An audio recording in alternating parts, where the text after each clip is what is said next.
media tertentu Yang untuk mulia menuliskan oleh negara Al-Quran. Muhammad. Nah, kita bisa lihat media seperti apa yang digunakan pada masa tersebut di ruangan sebelah sini. Ayo mari silakan.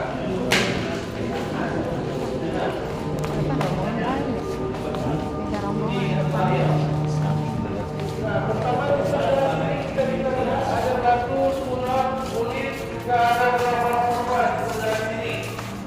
Yang mana dituliskan pada media tersebut ayat-ayat Al-Quran.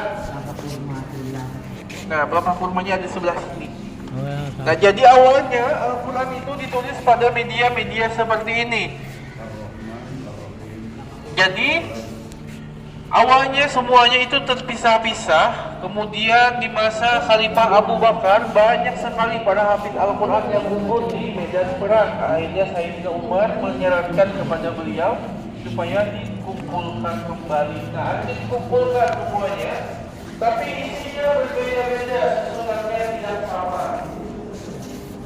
Nah, ini bukan tiruannya. Kenapa tiruannya? Karena di masa Khalifah Utsman ketika dituliskan kembali semuanya dalam satu mushaf, yang sunan sebelumnya itu semua dibakar oleh Khalifah Utsman. Kenapa dibakar? Karena isinya berbeda-beda susunannya. Nah, ini sudah Al-Quran dari surah Al-Fatihah sampai atas itu dibaca Khalifah Utsman. Dikenal dengan nama Rasa Utsmani, itu metodenya. Utsmani tulisannya seperti yang ada di sebelah sana. Kalau yang ada yang di sebelah dulu ya, kita perlukan maksudnya setiap satu ruangan. Tetap di ruangan itu dulu. Dan ini kita bisa lihat tulisannya seperti apa. Nah, awalnya Al-Quran dituliskan dengan tulisan seperti ini, namanya Al-Kufi. Al-Kufi. Tulisan itu namanya kaligrafi, dituliskan dengan tulisan Al-Kufi. Yang mana titik yang ada di tulisan-tulisan itu fungsinya sebagai barisnya. Jadi bukan seperti di bahasa kita, titik itu barisnya. Kalau dia titik di bawah itu akan dibaca asroh. Kalau titik di atas itu dibaca fathah. Nah, seperti itu. Kalau doma itu ditaruh di depan. Di depan hurufnya. Doma di atas fathah. Kalau dia titiknya dua. Kalau sukun gimana? Kalau sukun nggak ada titiknya. Berarti semua tak bertitik sukun. Bukan berarti seperti itu. Itu ada kaidah tertentu untuk tulisan-tulisan. Apa kaidahnya, Ustaz? Apa kaidahnya? Untuk itu saya juga belum mendalami karena saya bukan ahli kaligrafinya. Cuman yang dijelaskan di sini untuk titik-titiknya itu sebagai barisnya. Nah, bahkan 200 tahun setelah hijrah masih menggunakan tulisan yang sama dan ini asli. Jadi di abad kedua Hijriah. Kedua ya. Ya. Umar menulis di abad Belum bisa Umar baca lah. tidak menulis. Dibaca. Sayyidina Utsman yang menulis. di abad ketiga ya. Belum abad ketiga, itu masih di eranya Rasulullah wafat, belum sampai abad kedua, masih abad pertama. Masih sama dengan yang Al-Quran juga. Iya, iya, karena susunan dimulainya susunan itu di masa Khalifah Utsman. Sebelumnya tidak ada susunan. Menyasui. Itu ini kita ada surah Al-Fatihah. Iya, karena Khalifah Utsman juga Utsman juga bisa lupa apa Utsman. Dan beliau juga tidak menulis. Yang menulis itu ada petugas khusus yang dibentuk tim khusus namanya Kutabul Wahyi. Ketuanya itu dari Nah, kemudian yang sebelah sini ini dari Andalusia, Spanyol. Yang mana mereka menuliskan Al-Quran dengan tulisan kaligrafi khat Andalusi namanya di abad ke-4. Abad ke-4. Terus yang di sini yang sudah ada titik dan barisnya ini dari abad ke-8 di era dinasti Mamluk yang ada di Mesir. Nah, ya ini sudah bisa dibaca dengan jelas. Ini ditulis dengan kaligrafi khat muhaqqaq namanya. Yang mana ciri khasnya itu pada bagian ujung-ujung hurufnya itu tajam seperti mata pedang. Itu kuat. Ada sebuah perpustakaan yang mana ini merupakan representasi dari bentuk perhatian kaum muslimin dari segi karya ilmiah. Para ulama terdahulu menggarap berbagai kitab-kitab tafsir dan lain sebagainya. Nah, ini tidak ditaruh semua aslinya, sebagian ditaruh replikanya. Soalnya kalau ditaruh semuanya ini bisa rubuh. Ini nggak sanggup untuk menahan menampung beratnya buku-buku tersebut. Di dalamnya ada ruangan, kita juga bisa masuk nanti. Ada berapa ribu, Pak? Nah, untuk itu jumlahnya kita tidak disebutkan. Karena di sini cuma ditaruh seperti ini. Saya juga dapat datanya dari yang disebutkan di depan. Kemudian sebelah sini ada tulisan-tulisan dari abad ke-9, ditulis berbagai jenis kaligrafi. Yang mana perkembangan penulisannya di sini dari era dinasti Mamluk. Ini ditulis dengan tulisan khat Rehani dan ini tulisannya khat Sulus. Kemudian yang sebelah ini dari eranya Sulti Utsmani, yang mana mereka menuliskan Al-Quran dengan metode khusus, yang mana metode khususnya ini berasal dari dinasti Abbasiyah terakhir, dikenal dengan nama Yaqut Al-Musta'simi. Yaqut Al-Musta'simi sendiri adalah sekretaris terakhir dari dinasti Abbasiyah. Dan ada surat-surat apa ya? Tulisannya menggunakan tulisan khat Sulus dan tulisan khat Nasi. Ada pun yang dalam perkiraan itu dari Cina itu abad ke-12 ditulis seperti yang Cina itu di perkiraan. Itu ditulis 1 sampai 30. Kirain nggak ada pesannya.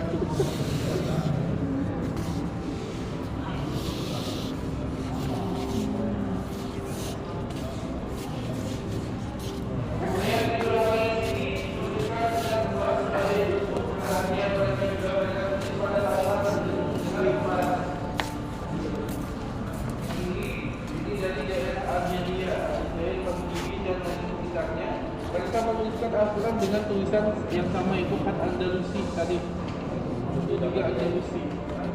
Jadi sebenarnya tulisan Andalusi itu bukan dari Spanyol, karena jalurnya saja masuk Islamnya ke Spanyol, namanya diambil karena lebih populer di sana. Kalau tulis Kira coba itu cara membaca. tulisannya beda. Sama tulisannya. Kira itu cara membacanya.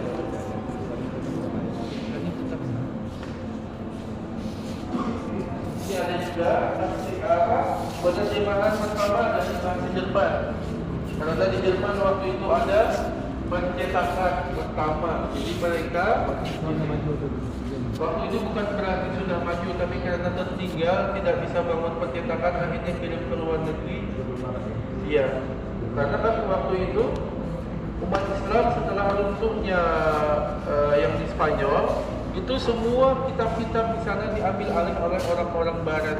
Mereka yang ngambil bahkan kitab-kitab karya seperti Imam Ghazali itu ahli kedokteran, fisika dan lain sebagainya. Makanya di Barat yang lebih maju pada masa tersebut. Kalau Islamnya runtuh karena diserang Mongolia di dinasti Abbasiyah. Bahkan buku-bukunya semua dibuang ke sungai, dibakar. Jadi yang sering umat Islam tertinggal setelah itu. Bangkit kembali pada masa Utsmani.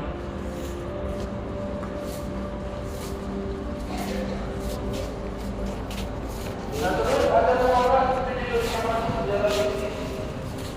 Yang mana kita tinggal berdiri bersihkan ini, kita bisa mengambil contoh bagaimana mereka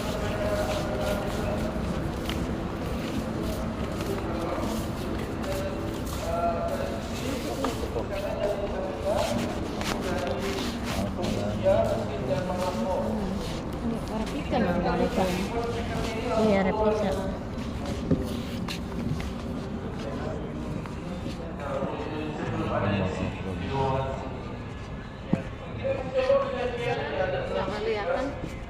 Kelihatan kok.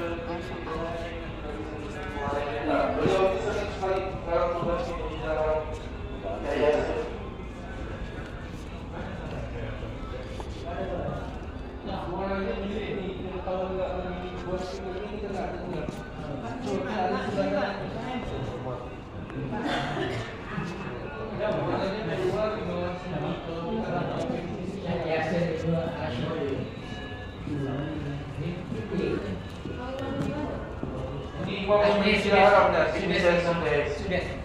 Iya, mantap. Yang magang kemarin tuh.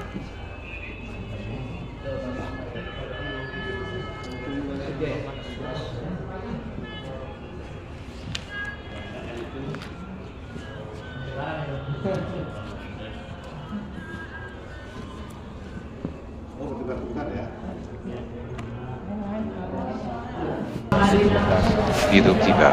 Jadi kan imam itu kan bergantian. Belajar doang nih.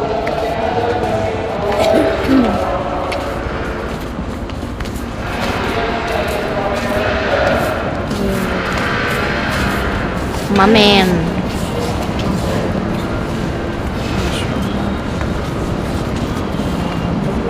Indonesia.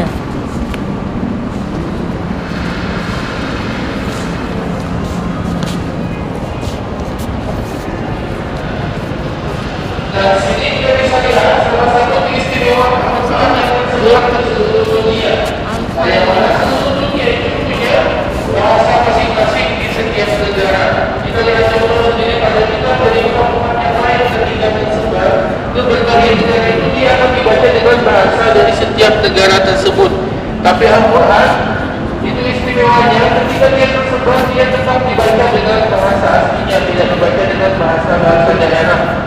Bahkan setiap kali kita bacakan Al-Quran itu para malaikat akan mencatat setiap satu huruf saja dari yang keluar dari mulut kita itu akan dicatat oleh para malaikat 10 kebaikan. Jadi makin banyak dibaca, makin banyak pula catatan-catatan kebaikan. Nah, kita juga bisa dengarkan bagaimana orang-orang dari berbagai negara ini membacakan Al-Quran. Kita tinggal berdiri di bawah speakernya, kita bisa pilih sendiri juga mau dari benua mana di sebelah sini. Nah, silakan para jemaah bisa mencobanya bergantian. Indonesia.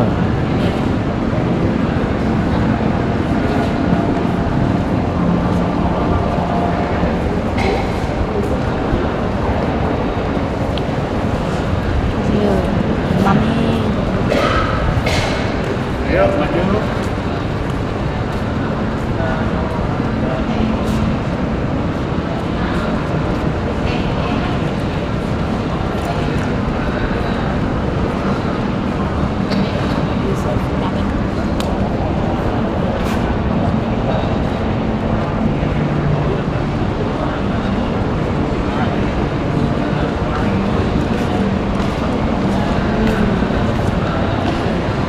Lanjut sebelah. Ya, bisa.